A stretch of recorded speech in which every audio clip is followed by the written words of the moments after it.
Beloved, there are moments in a man's life when the microphones fall silent, the lights dim, and the applause fades into a strange and painful quiet.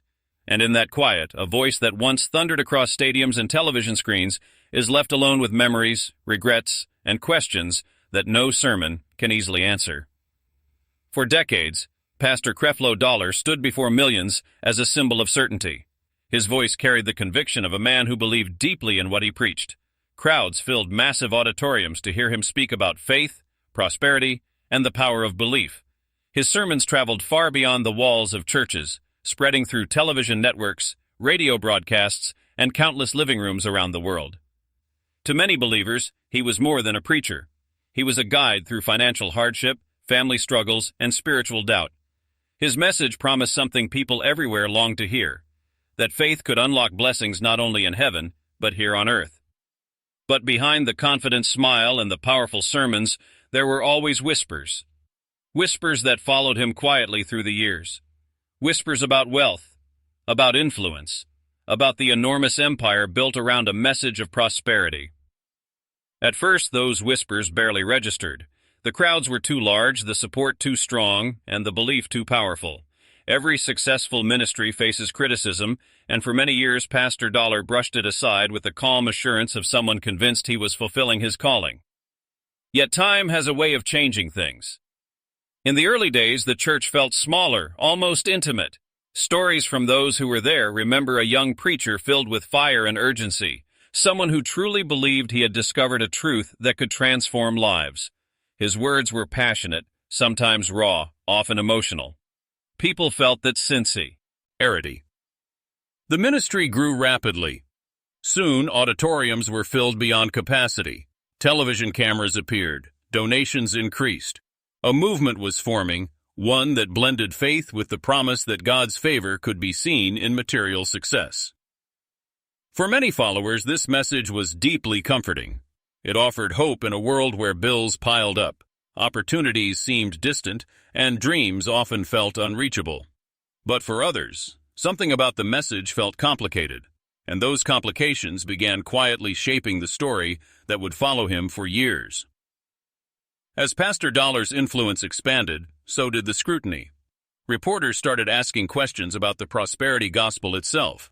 Critics wondered whether the promise of wealth through faith was being misunderstood, or perhaps even misused. Still, his supporters remained fiercely loyal. Inside the church, the atmosphere often felt electric. People cried during sermons. Testimonies filled the room with stories of financial breakthroughs, healed relationships, and renewed faith. For every critic outside the doors, there were thousands inside who believed their lives had truly changed because of his teachings. Yet even in the midst of success, pressure was building. Ministry at that scale is never simple. Every sermon carries expectations. Every word is analyzed. Every decision echoes across a vast audience. And somewhere within that immense pressure, something began to shift. Those closest to the pastor began noticing moments of exhaustion, the relentless schedule, the weight of responsibility, the constant balancing act between spiritual leadership and the realities of running a global ministry. Publicly, he remained composed. But privately, the questions were becoming harder to ignore. Then came moments that would ripple across the religious world. Statements made years earlier were revisited. Sermons were replayed. Debates about money, faith, and responsibility intensified. The prosperity message that had once propelled his ministry forward was now being examined more critically than ever before. And then, something happened that few people expected. Pastor Dollar stood before his congregation and began speaking about tithing in a way that surprised many longtime listeners. His voice carried a tone that some described as reflective, even regretful. He acknowledged that certain teachings from the past deserved deeper reconsideration. For some viewers watching at home, it felt like a stunning moment, the kind of moment that rarely happens in public life. A powerful figure pausing, looking back, and questioning whether everything had been said exactly the right way. Not everyone understood what it meant. Some interpreted it as growth. Others saw it as an admission that the prosperity message had gone too far. The reactions spread quickly across social media, religious communities, and news outlets. But behind the headlines and debates, there was something more human unfolding. A man who had spent decades delivering certainty was now confronting uncertainty. Those who knew him personally described quiet nights filled with reflection, conversations with family members, long discussions about faith, responsibility, and the enormous influence that comes with leading millions of followers. Ministry can bring glory, admiration, and influence, but it can also bring isolation. When the crowds go home and the cameras turn off, the preacher becomes simply a man again, a husband, a father, a soul wrestling with the same questions that trouble everyone else. And in those quiet moments, people close to him say he began revisiting memories from the earliest days of his calling. The small church gatherings, humble beginnings. The dream of simply sharing faith without the enormous machinery of fame surrounding it. Because fame changes things. It magnifies every success and every mistake. Across the country, debates about prosperity theology continued growing louder. Pastors, scholars, and believers argued passionately about what the Bible truly teaches about money, blessing, and sacrifice. Some defended Pastor Dollar fiercely, insisting his message had lifted countless families out of despair. Others believed the movement needed serious reflection, and through it all, the pastor remained at the center of a storm that seemed to grow more complicated with each passing year. Then, according to those who had been watching closely, came a moment that felt heavier than any criticism. It wasn't just about public opinion anymore. It was about legacy. What would people remember decades from now? The massive ministry? The powerful sermons? The controversies? The moments of humility? Or something deeper, something more personal that few people had truly seen? Because behind the stage lights and the television broadcasts, there were private struggles unfolding that the public knew very little about. Struggles that would soon begin surfacing in ways no one expected. And when they did, many longtime followers would realize the story of Pastor Creflo Dollar was far more complicated and far more emotional than the world had ever imagined.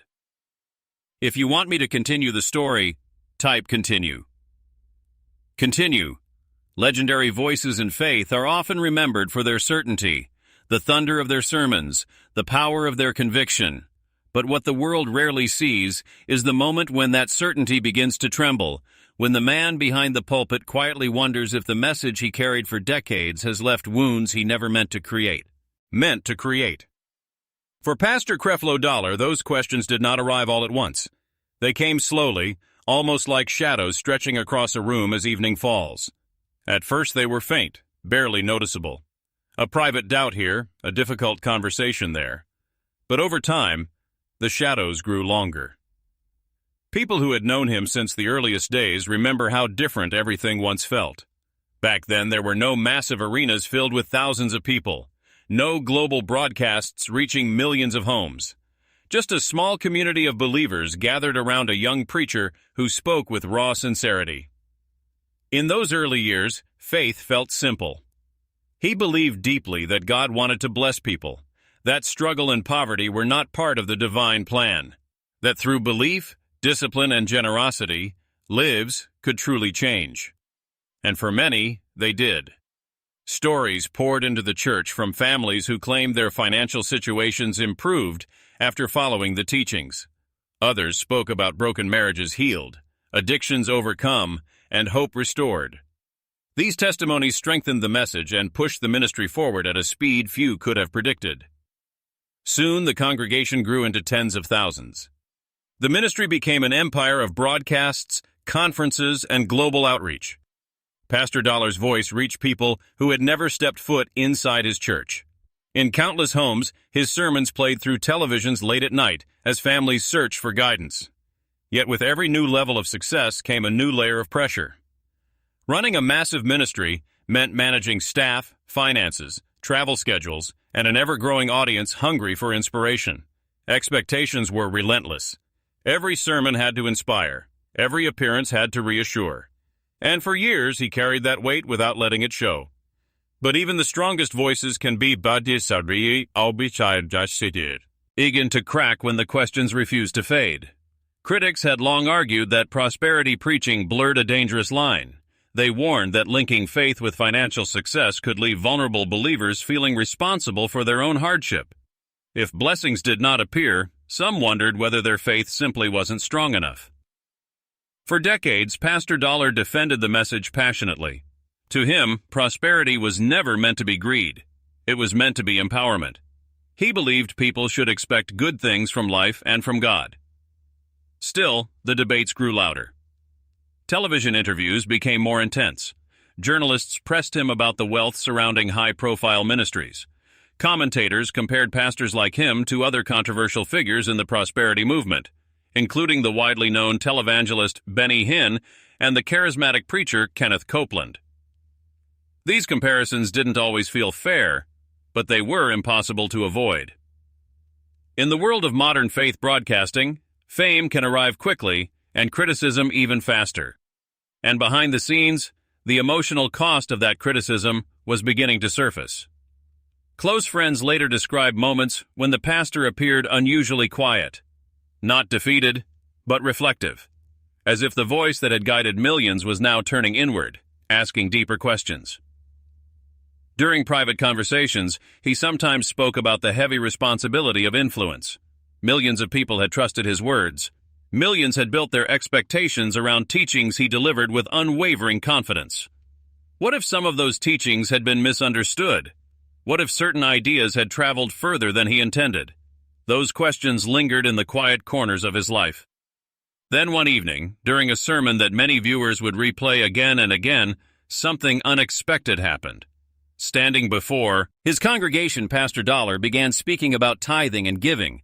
But this time the tone felt different. It wasn't the fiery certainty audiences were used to hearing.